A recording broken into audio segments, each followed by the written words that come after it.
할렐루야, 말씀과 삶, 말씀 큐티에 함께 하신 여러분 모두를 주님의 이름으로 사랑하고 축복합니다.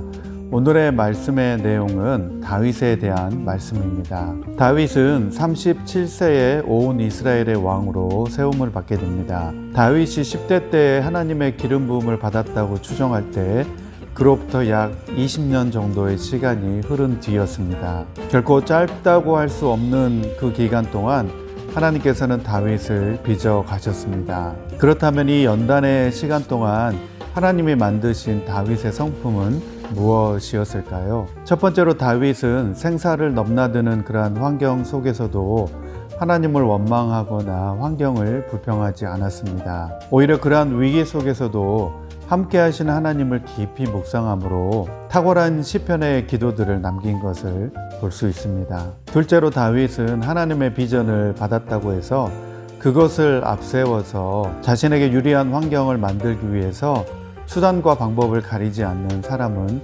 아니었습니다. 그는 평생 하나님의 비전을 가슴에 품고 고난을 감내했지만 하나님께서 일하시기만을 기다렸습니다. 이러한 성품들이 바로 하나님께서 다윗에게 기대하셨던 바였습니다.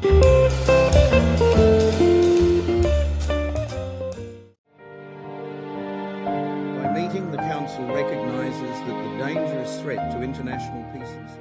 When we first came to the Council 2 years ago, one of the first issues we tackled was the DPRK's missile and nuclear issues.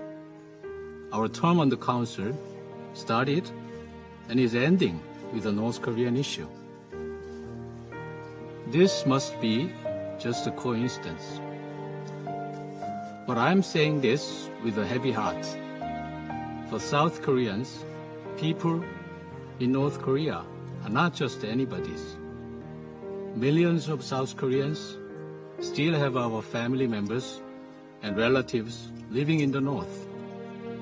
Even though we never hear from them, even though by now the pain of separation has become a cold fact of life, just a few hundred kilometers away from where we live. We cannot read what is described in the COI report without it breaking our hearts. We cannot listen to stories of North Korean defectors without sharing in their tears, without feeling as if we are there with them experiencing the tragedies. We only hope that one day in the future, when we look back on what we did today, we will be able to say that we did the right thing for the people of North Korea, for the lives of every man and woman, boy and girl, who has the same human rights as the rest of us. Thank you.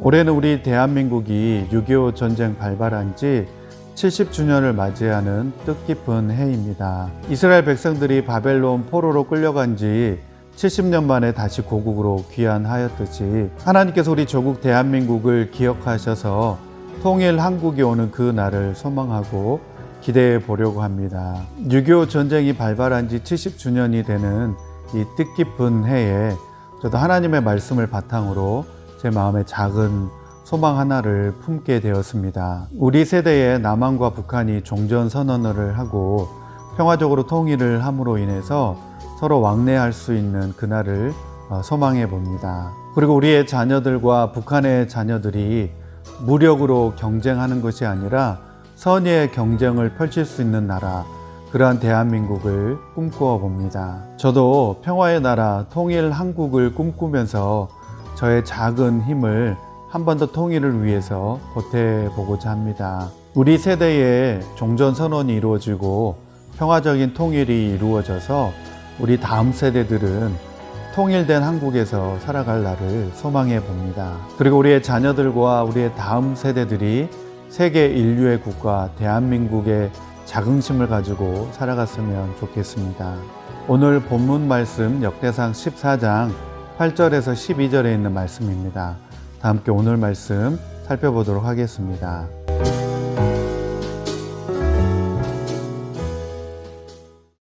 역대상 14장 8절에서 12절 말씀입니다. 다윗이 기름 부음을 받아 온 이스라엘의 왕이 되었다는 소식을 블레셋 사람이 듣고 온 블레셋 사람이 다윗을 잡으려고 올라왔다. 다윗이 이 말을 듣고 그들을 맞아 공격하려고 나갔다. 블레셋 사람들이 이미 몰려와서 르바임 평원을 침략하였다. 다윗이 하나님께 아뢰었다. 제가 저 블레셋 사람들을 치러 올라가도 되겠습니까?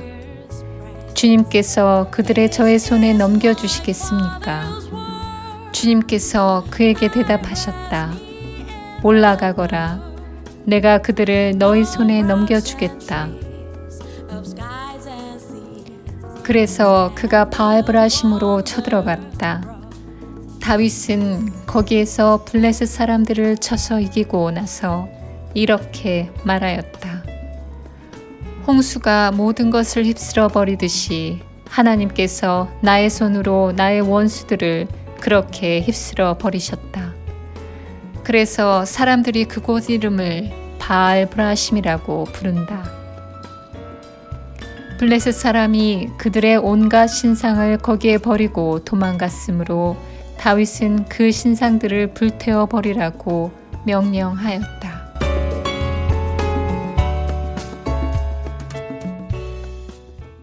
오늘 말씀 역대상 14장의 말씀의 배경은 다윗 왕이 왕위에 즉위한 바로 직후에 있었던 블레셋과의 전투에 대한 내용입니다. 본문의 이 사건은 순서적으로 볼 때 역대상 11장 4절에서 9절 다음에 배열하는 것이 옳지만 그렇게 하지 않은 것은 다윗의 긍정적인 면을 부각시키기 위함이었습니다. 당시 블레셋 사람들은 이스라엘보다 먼저 가나안 땅에 정착하여서 농사를 짓고 살고 있었고 이스라엘의 견제 세력으로 등장하고 있는데 다윗이 왕위에 오르는 것을 기뻐하지 않았습니다. 그래서 그들은 다윗이 왕위에 즉위하자마자 이스라엘에 침공하여서 다윗이 미처 전열을 가다듬을 틈을 주지 않았습니다. 그러나 다윗은 하나님께서 보호하시는 왕으로 그들의 침략을 완벽하게 물리칠 수 있었습니다. 그래서 역대기 저자는 바로 이 사건을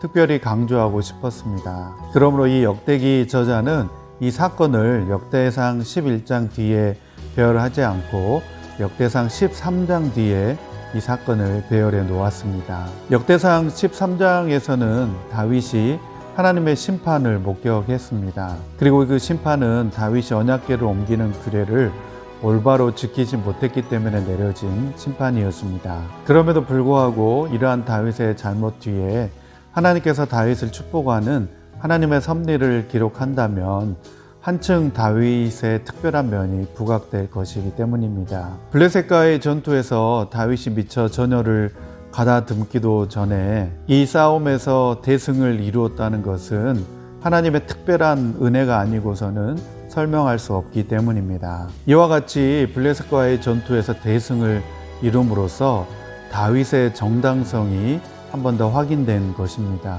다윗과 함께 하신 하나님은 대적들을 물리쳐 주셨습니다. 하나님께서 함께 하시는 사람은 승리할 수밖에 없습니다. 왜냐하면 그 하나님이 전지전능하시기 때문입니다. 그러므로 우리 모두가 하나님께서 기뻐하시는 삶을 삶으로 인해서 하나님께서 함께 하시는 그 삶을 살아가야겠습니다. 다윗은 그의 생애 동안 놀라운 하나님의 섭리를 항상 경험하며 살아갔습니다. 블레셋의 침략에서도 그들을 물리쳐 주심으로 인해서 다윗은 하나님의 섭리를 경험하게 되었던 것입니다. 다윗은 이 사건을 통해서 하나님만이 이 세상의 지배자이시고 자신은 하나님의 도구에 불과하다는 사실을 새삼 깨닫게 되었습니다. 하나님께서 지켜주시는 한 다윗의 왕국은 영원히 지속될 것이라는 것을 그는 깨달을 수 있었습니다. 하나님께서 직접 통치하시는 하나님의 나라야말로 영원한 나라입니다. 다윗 왕조도 그 나라를 위하여 사용된 도구이며 우리 역시도 하나님 나라를 위하여 사용될 도구인 것입니다. 하나님께서 주신 비전이 실현되기까지 우리 모두에게는 인내의 기다림이 필요한 것입니다. 그러므로 우리 모두가 하나님의 비전이 무엇인지 관심 갖고 그 비전을 향해 끊임없이 인내하며 나아가는 오늘 하루가 되었으면 좋겠습니다. 다 함께 기도드립니다. 하나님 아버지 감사합니다. 하나님께서 주신 비전이 있기 때문에 그 비전을 붙들고 오늘도 인내하며 소망하며 기다리며 하나님만을 바라보는 우리의 삶이 되게 하여 주옵소서. 뿐만 아니라 6.25 전쟁 발발 70주년이 되는 이 해에 하나님께서 은혜를 베풀어 주셔서 우리 남한과 북한이 종전을 선언하고 평화적인 통일을 이룩할 수 있도록 은혜를 베풀어 주옵소서. 평화의 한반도, 통일 한국을 통하여서 하나님의 나라가 거룩하게 임하는 놀라운 역사와 섭리를 경험할 수 있게 하여 주옵소서. 감사드리며 예수님의 이름으로 기도드립니다. 아멘.